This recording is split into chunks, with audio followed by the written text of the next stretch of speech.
بسم اللہ الرحمن الرحیم۔ چینل کو لائک، سبسکرائب اور بیل آئیکن پر کلک کریں۔ ایک مرتبہ حضرت محمد صلی اللہ علیہ وسلم صحابہ کرام کے لشکر کے ہمراہ سفر کر رہے تھے۔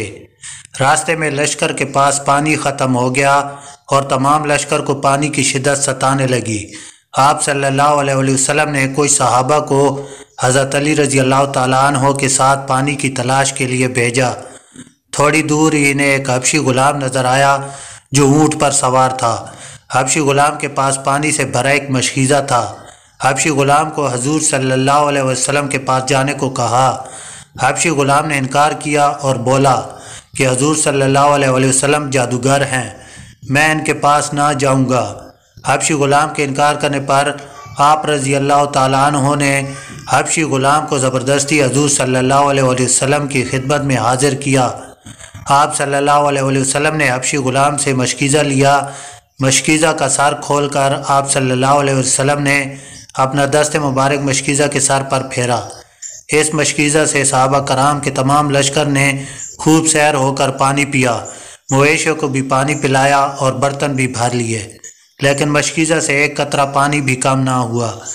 حبشی غلام کو مشکیزہ واپس کر دیا گیا۔ حبشی غلام نے مشکیزہ دیکھا تو مشکیزہ سے ایک بوند پانی بھی کم نہ ہوا تھا۔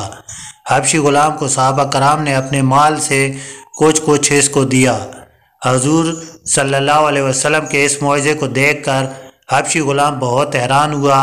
اس حبشی غلام کے چہرے پر آپ صلی اللہ علیہ وسلم نے اپنا دست مبارک پھیرا تو حبشی غلام کا چہرہ سرخ و سفید اور چاند کی طرح چمکنے لگا۔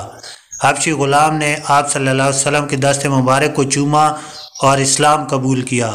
حبشی غلام اپنے قبیلے کی طرف چل پڑا۔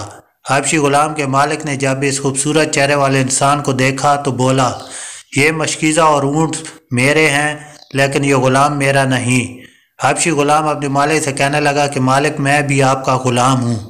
مالک نے انکار کیا اور بولا، میرا غلام تو بدصورت اور سیاہ شکل کا تھا، تم تو سفید، خوبصورت اور چاند کی طرح چمک رہے ہو۔ حبشی غلام نے بہت کوشش کی کہ اس کے مالک کو یقین آ جائے۔ پھر حبشی غلام نے اپنے مالک کو سارا واقعہ بیان کیا اور حبشی غلام نے ساتھ ہی مالک کو اس کے گھر کے حالات اور دوسری نشانیاں بتائیں۔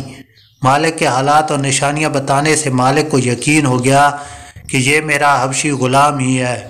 حبشی غلام نے تمام واقعہ سنا تو بہت متاثر ہوا اور اسلام کی دولت سے مالا مال ہونے کے لیے فوراً آپ صلی اللہ علیہ وسلم کی خدمت میں حاضر ہوا اور اسلام قبول کیا۔ اسلام قبول کرنے کے بعد فوراً حبشی غلام کو آزاد کر دیا۔ سبحان اللہ۔